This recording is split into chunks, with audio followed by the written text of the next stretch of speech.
600.000 kali ya. 400.000 ini of course buat bayar apartemen, makan, sama tetek bengek lah. Dan juga saya nge-apply credit card. Nggak bisa dapat credit card kan ditolak. Ada yang namanya secure card di sini. Jadi sebelum kamu dapat credit card, kamu nge-bill kredit kamu pakai secure card. Secure card itu kamu masukin duit $100 misalnya. Kamu bisa pakai sampai $100.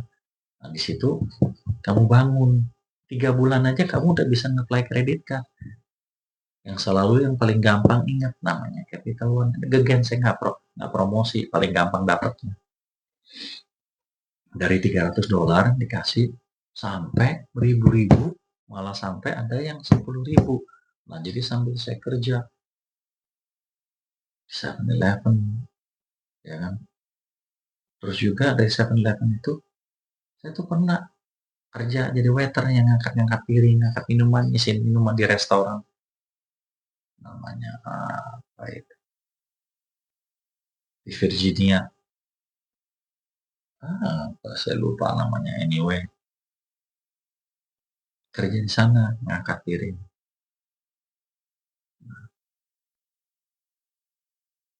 Terus juga saya bayar terus kredit card saya. Proses ya, ingat ya semuanya ya. Irit, proses, berdoa. Nggak segampang yang kalian omongin. Nah, kredit card saya mungkin waktu itu udah 10 bijian kali ya.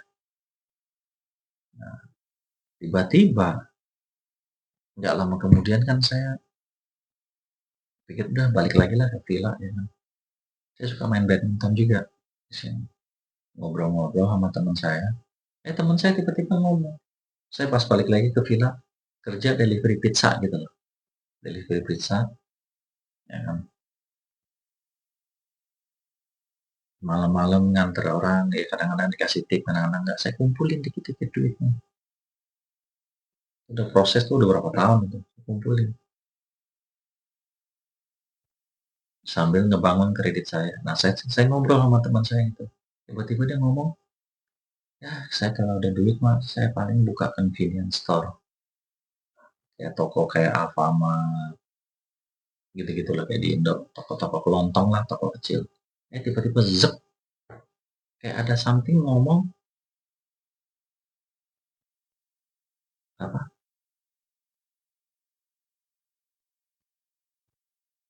convenience store kayak di sini mah. Tapi di mana? Tapi apa? Ingat ya, Tuhan itu membawa kita tuh aneh caranya. Yang kalian tidak duga. Makanya jangan komplain ke Tuhan kita. Kalau kalian belum sukses, belum berhasil, itu kalian tuh dalam proses. Ya kan? Selama jantung kalian masih pompa, kalian nggak tahu akhir hidup kalian kayak apa. Jangan kutuk diri sendiri. Perkataan berkuasa. Nah, saya masih delivery pizza dan tiba-tiba saya lewatin toko. Itu toko tuh saya udah lewatin setahun lebih loh. Nggak pernah nggak pernah Loh, ada toko kosong. Pada setiap hari saya mungkin setiap hari itu lewatin mungkin 5 kali kali. Cuma namanya kalau pikiran kamu belum dibuka, ya kan jalan kamu belum dibuka sama Tuhan, blank. Apapun yang kalian bikin itu nggak bakal bisa berhasil. Ya, akhirnya loh ada toko. Toko itu ditutupin tiplek loh. Ada kaca di sini tapi ada trolinya. Nah di sana tuh tiplek semua, tiplek kayu. Saya ke sana berdiri, kok nggak ada sign disewakan. Saya lihat-lihat, nanya-nanya orang, nggak tahu orang, dia bilang udah lama tutup toko itu, nggak dibuka-buka. Nah, tiba-tiba saya lihat tulisan coret-coretan, biasalah sama lah di Indo sama di sini kalau ada tembok kosong atau apa orang suka coret-coret. Nah, saya lihat disewakan. Saya iseng telepon.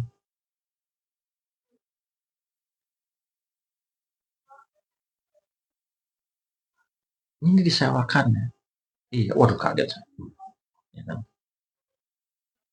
Boleh nggak saya lihat tempatnya? Sekali saya lihat dalamnya hancur-cur, tempatnya lantainya nggak ada lantai, temboknya kacau balau, ceilingnya amburadul. Nah, singkat cerita, Saya tanya berapa duit segala macam, waduh saya hitung-hitung. Terus, nah tetangga saya ada orang Cina, dia kontraktor untuk kuli bangunan, tapi kuli bangunan di sini tuh beda, bro.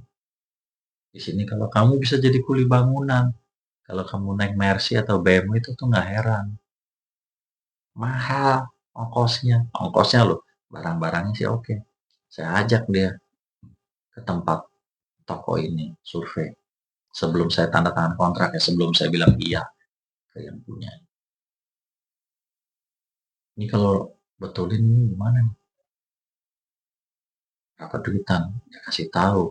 Terus saya hitung-hitung, waduh berat ini. Ya kan? Ingat ya, saya tuh kredit card tuh banyak, sama saya ada tabung duit dikit-dikit. Jadi di sini tuh bukan kayak di Indonesia. Kalau sewa kamu tuh cuma boleh kayak bayar 3 bulan lah deposit yang pertama, uang deposit, terus sama yang terakhir tuh 1 bulan sewa, jadi 3 bulan. Bukan kayak Indonesia kalau nyewa setahun tidak mau harus bayar setahun full gitu, enggak. Nah di situ untungnya. Nah di situ saya hitung berat. Terus ya tetap delivery pizza. Suatu saat sore-sore saya pulang, saya belum kasih tahu bahwa saya menyewa. Yang kontraktor itu lagi nongkrong di depan. Dia nanya, ini kamu jadi kah tempat itu? Terus saya bilang, ya pengen sih, cuma dananya nggak cukup, ya kan. Terus dia diem, tiba-tiba dia ngomong, tak bantu. Bantu apa?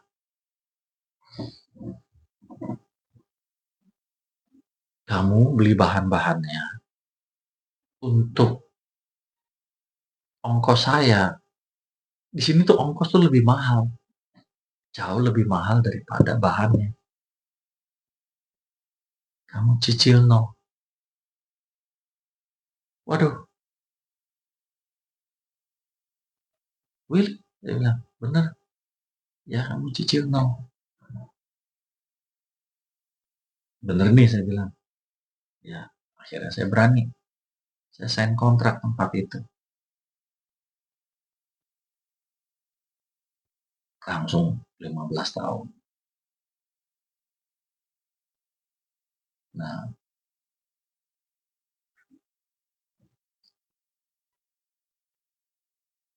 saya pakai uang, nah ingat proses, saya kredit cardnya banyak. Barang-barang di toko saya bayar pakai kredit card saya semua. Terus kredit card kan kamu bisa ngambil cash advantage juga. Udah saya lunasin juga kredit card saya semuanya. Buat ini yang ada yang nggak bisa bayar pakai kartu kan. Nah, barang itu nggak banyak. Misalnya contoh, kalau kalian ke toko orang kan penuh barangnya. Saya tuh kagak. Barangnya tuh dikit dikit semuanya. Rokok aja tuh, misalnya rokok kan satu box itu kan 10, saya tuh jajarin begini 10 biji, bukannya begini, kalau kamu angkat satu bolong, cuma kan saya pasangnya di atas jadi kan kalau dilihat itu kan bagus. Banyak orang yang masuk ke toko bilang, kamu mau tutup ya tokonya ya, sama saya bangke, saya baru buka, tapi ya nggak salah mereka, kosong, toko saya tuh kosong, dikit yang dipajang-pajang itu tuh sedikit. Nah, again, saya bilang semua itu proses.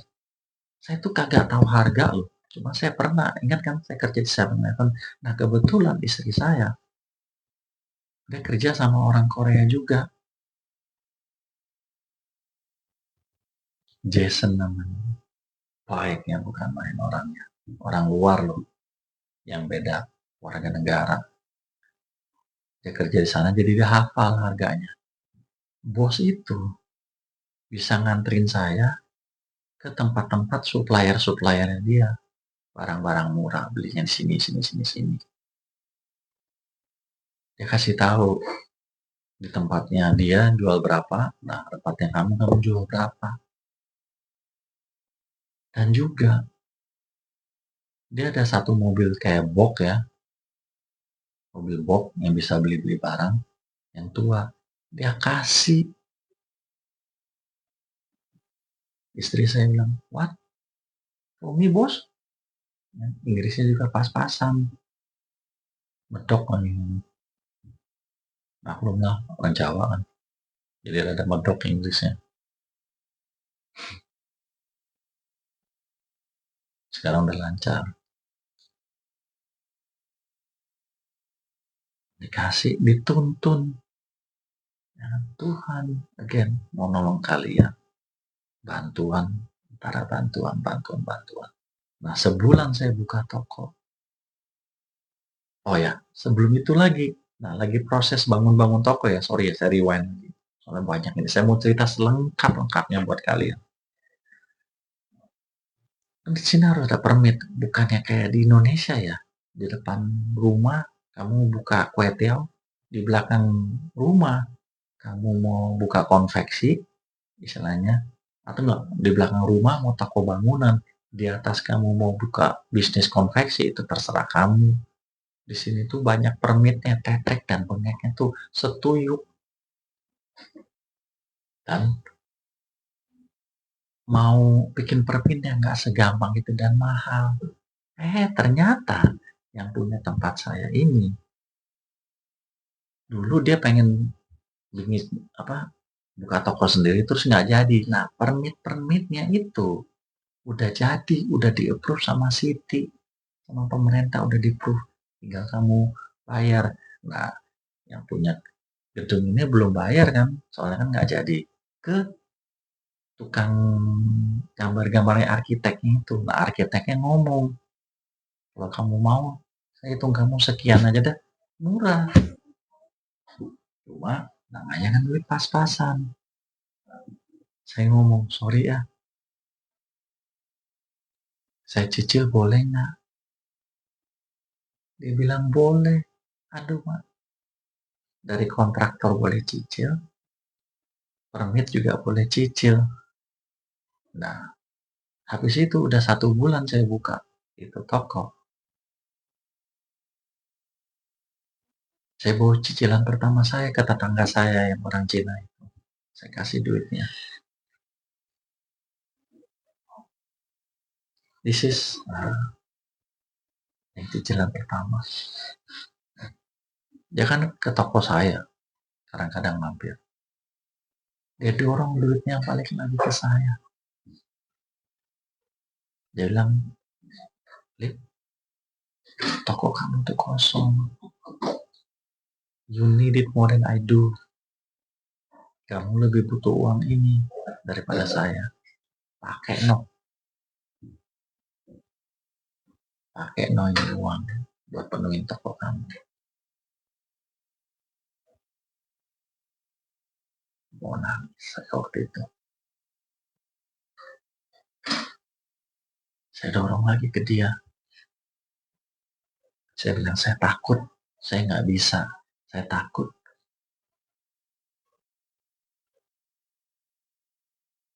Saya akhirnya ngutang kamu dan gak sanggup bayar. Dia dorong lagi. Pakai no. Enggak. Saya bilang, enggak. Thank you. Keluar dari situ saya takut. Gak ada duit. Toko kosong. AC kagak ada. Panasnya itu saya buka tuh musim panas. Kalau di luar itu, kalau 90 degree di toko saya itu tuh bisa 100 degree. Coklat yang nyanyi kalau kayak digini kan bunyi. Itu diginiin tuh nggak ada bunyinya. Kayak krok yang ada kayak kotak gitu loh. Lengket soalnya kepanasan. Keringet tuh muncul. Dan juga ini nih. Ini semua proses. Ini waktu lagi bikin barang-barang di toko. Kena seng, darah ngocor. Ke rumah sakit. Sehari lebih kagak berhenti ngocornya. Saya ke rumah sakit duduk setengah jam lebih. Di sini tuh waktu itu informasi tuh nggak ada, nggak kayak zaman sekarang. Tinggal tanya, tinggal WA, semua informasi itu komplit. Orang-orang Indonesia di sini udah hebat, bisa tahu prosesnya. Dulu nggak ada. Saya hitung-hitung kalau nggak ada insurans bisa 1.000 lebih. Sedangkan zaman itu 1.000 lebih itu gede sekali. Sekarang juga gede. Kabur saya dari rumah sakit, bocor darah. Ada aja teman saya kasih tahu. Coba kasih kopi, tuh dalam loh ini loh. Darah tuh ngocor 1 hari lebih. Saya tidur ya, ini atau gini ya. Bangun, darah semua. Gitu loh. Di baju saya. Setelah saya kasih kopi, berhenti loh darahnya loh. Kerja dari pagi sampai malam gak ada liburnya. Istri saya pernah lagi pasang-pasang barang, tiba-tiba dia nangis. Terus saya bilang kenapa? Capek, dia bilang capek sekali. Loh, saya bilang kok nggak ngomong? Ya kan, saya juga capek, tapi saya kan gimana pun juga fisiknya lebih kuat. Istirahat no, harus komunikasi. Saya nggak bisa tahu perasaan kamu, kekuatan kamu sampai di mana saya nggak tahu. Saya kan nggak pernah maksa kamu kerja. Udah istirahat.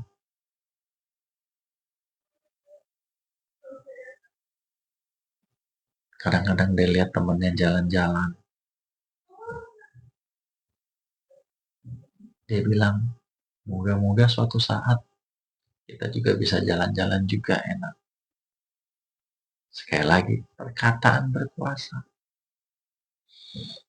Saya ngomong, oh, pastilah, pasti bisa. Nah sekarang dia udah nggak perlu kerja sama saya di toko. Proses, ada lagi prosesnya. Baru buka toko, di sini tuh kalau kamu jual makanan harus ada permitnya juga. Harus ada kayak dari dinas kesehatan, safe. Zaman saya itu kagak ada, nggak mudeng. Baru buka 2 minggu datang dinas kesehatan. Mana safe-nya kamu? Nggak ada, ditutup. Bagian kopi, bagian makanan, nggak boleh jualan. Dia bilang pelanggaran kamu A, B, C, D sampai mungkin nggak tahu 15 kali. Nah, tidak saya bilang baru buka 2 minggu udah nggak boleh itu.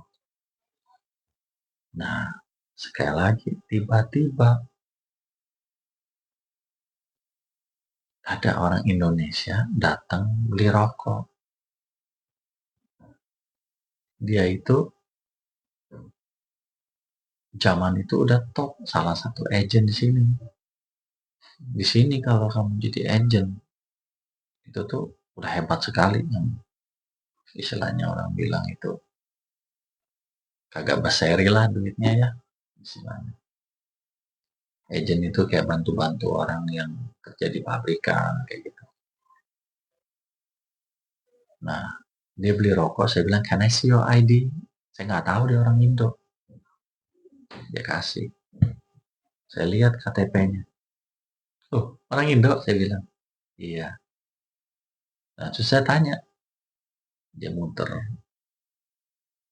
Dia liatin toko. Mungkin kepo ya. Bercanda, bro. Dia bilang, loh kok nggak buka sana? Oh ya, 2 hari sebelum dia datang. Ada burung pipit. Saking panasnya toko saya yang saya bilang itu. Kan saya buka pintu depan, saya buka, saya ganjel. Pintu samping, pintu belakang, saya ganjel biar ada hawa masuk kan. Ada burung pipit nempel di daily saya, di meja dekat daily. Istri saya bilang, mungkin malaikat.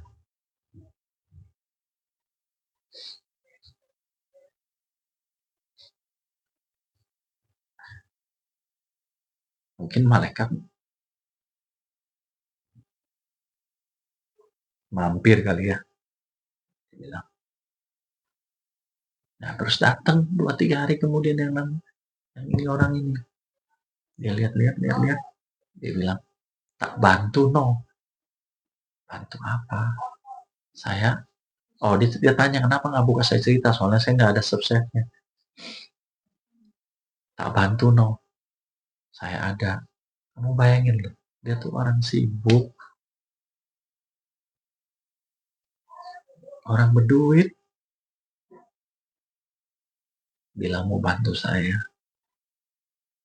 Akhirnya, kan janji dia sebulan kemudian datang ya dari dinas kesehatannya. Orang ini datang, pura-pura dia kerja sama saya. Pas waktu dinas kesehatannya datang, dia tunjukin, hai, nah saya siapa, ini subsetnya saya. Dicek-cek. Ya sebelum itu saya beresin pelanggaran, saya dikasih tahu orang Indonesia ini, oh kamu harus betulin ini. Ya, namanya dia ngerti, saya nggak ngerti. Terus orangnya datang, lulus. Aduh, pas dinas kesehatannya pulang, oh saya peluk itu orang, aduh, thank you bro. Sampai sekarang saya juga masih temen sama dia, masih temen baik, kontak-kontak juga. Makanya saya bilang ada prosesnya, nggak segampang yang kalian pikir. Cuma ingat, kalau Tuhan mau nolong kalian, bantuan dari mana-mana itu pasti datang. Ada aja. Ada aja. Jangan ngiri sama orang. Jangan cuma bisa ngejudge orang. You don't know what I've been through. Kamu nggak tahu saya. Kamu nggak tahu perjuangan saya.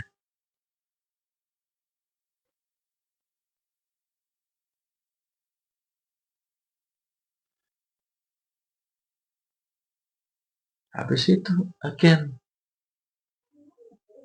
saya baru buka, mungkin 2 tahun aja tuh ya. Ya, bisa lah bayar sewa segala macam. Tante saya datang dari Indonesia, mampir ke toko. Tante saya udah 2 tahun itu masih dikit loh barang lo. Dia bilang kok sedikit. Iya saya bilang. Nah, saya malu bilang saya dananya nggak ada. Saya bilang ya takut dicolong orang. Dia datang ke tempat saya, main-main di kota saya ini 3 hari. Pas dia mau pulang, tiba-tiba dia bilang, nanti kalau tante udah pulang, kamu kirim rekening kamu. Buat apa tante? Tante pinjemin kamu uang.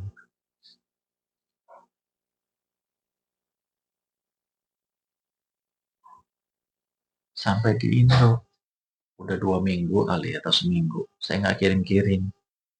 Saya diteleponin malah dimarahin, disemprot.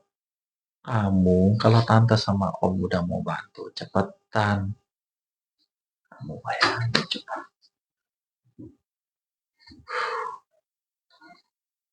Makanya saya selalu bilang, saya selalu komen.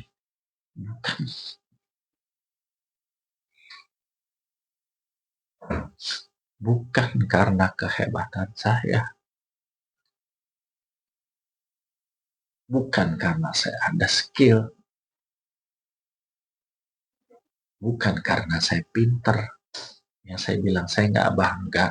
Tapi saya nggak malu. Saya paling on kali di satu sekolah. Saya berdoanya juga nggak pinter. Nggak bervariasi.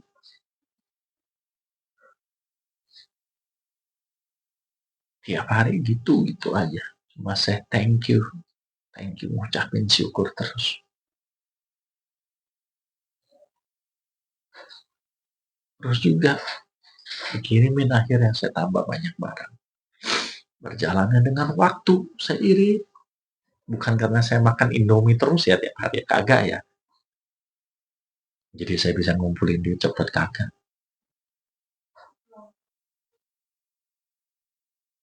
Saya bener-bener ngumpulin.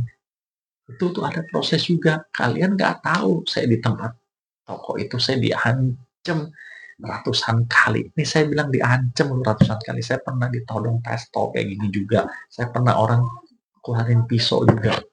Kalian nggak tahu, orang, bukan kalian ya, beberapa orang yang ngejat saya gitu. Kamu nggak tahu apa yang saya alami. Ya,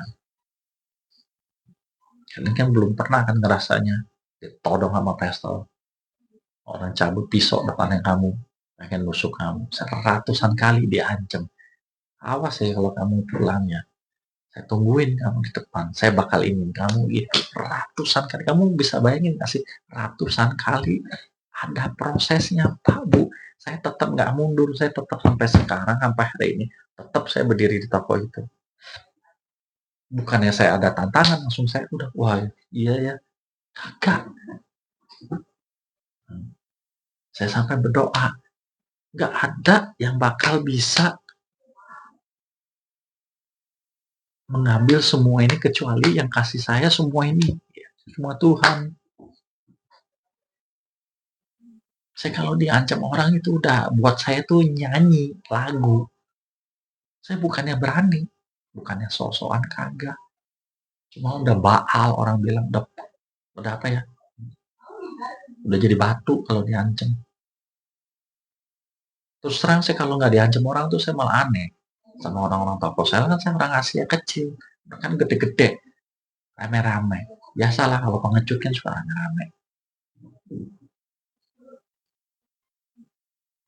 Tetap saya kerja, saya bilang sama istri saya juga, sama anak-anak saya. Doain papi di toko, doain papi di jalanan. Semuanya itu ada proses. Saya rasa saya cerita ini cukup lengkap. Makanya kalian jangan mencari alasan, alasan, alasan.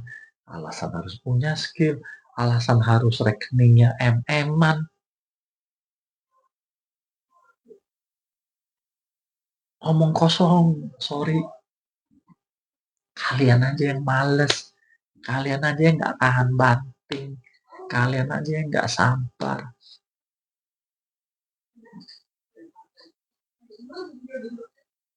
Nah, terus kok bisa dapat rumah ini lagi? Sekali lagi, perkataan berkuasa. Saya dalam hati ngomong, Tuhan, semoga suatu saat saya bisa punya rumah yang ada tamannya. Saya cuma gitu loh, yang ada taman. Saya nggak minta yang harus segede Jibang, yang tamannya harus sekeliling rumah. Enggak. Ban-ban Kamsya. Tuhan dengar lagi. Tiba-tiba istri saya yang juga cari-cari. Dapat rumah ini.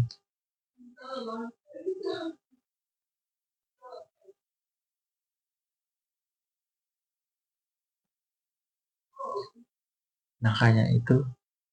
Terus kalian pikir, saya tinggal di sini nggak ada masalah juga. Saya ini orang Asia sendiri yang tinggal di komplek ini. Again, 99% baik sama saya. Cuma ada satu yang ngiri, yang nganggap kita orang Asia apa. Saya diganggu terus.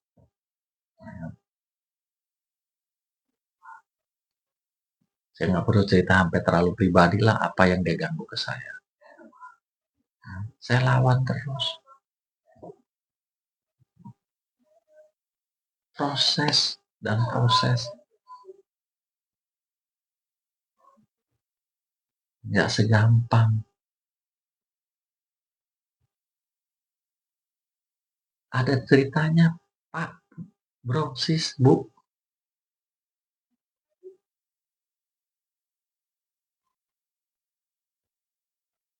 Saya juga thank you. sama pemerintah. Saya nggak ada kesempatan di Indonesia. Makanya akhirnya saya pergi.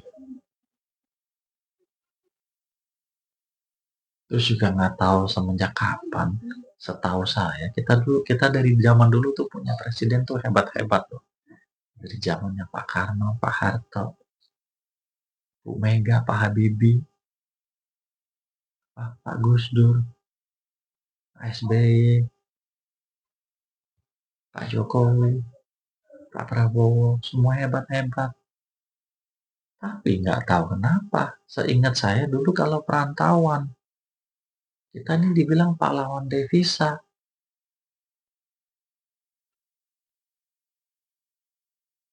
Sekarang malah dibilang kalau kita pergi, diragukan nasionalismenya. Dibilang kelas bawah lah.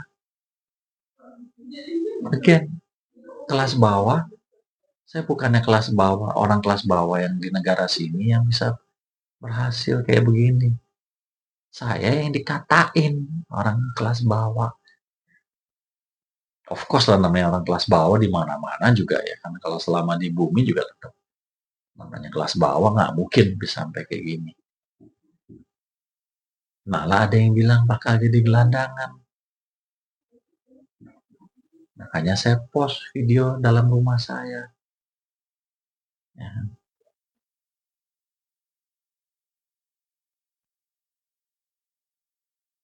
Orang yang tahu-tahu saya, dia tahu saya orangnya nggak suka pamer. Cuma saya itu sekali lagi, saya pengen kasih inspirasi ke kalian. Ada yang bilang sewa, ada yang bilang bukan rumah saya, terserah, itu hak-hak sendiri-sendiri. Cuma cukup banyak orang di daerah sini yang tahu saya. Semua teman-teman baik semua sama saya sampai saat ini. Dan juga saya mau rewind dikit balik lagi. Ada gereja dulu, saya lupa tahun berapa. Nggak perlulah saya sebutin nama gerejanya. Dia dari gereja kecil, nah terus akhirnya dia bisa beli gereja gede, bekas rumah sakit lah itu gereja. Ya bener, bersih-bersihin gereja. Jadi saya habis kerja delivery pizza jam 12 malam, saya ke gereja itu, saya bantuin mungkin sampai jam 2 pagi kali, saya lupa. Saya ke basement, ngangkat-ngangkat batu, besi, rongsokan untuk dibuang. Ya kan? Saya bantuin gereja itu. Saya ngomong lagi, saya nggak ngomong waktu itu, saya bener-bener saya nggak ngomong. Saya bantuin, ya kan? Bersihin calon rumah Tuhan. Mungkin dari waktu itu lupa saya. 10 tahun kemudian atau 11 tahun saya dapat rumah ini. Ada prosesnya, ada A, B, C, D semuanya tuh ada. Bukan cuma kayak waktu minum balikin tangan, kagak. Saya sampai sekarang juga tetap baik. Saya banyak berubah, sifat saya juga. Karena pendeta itu banyak dari pendeta saya juga, semuanya juga sama loh.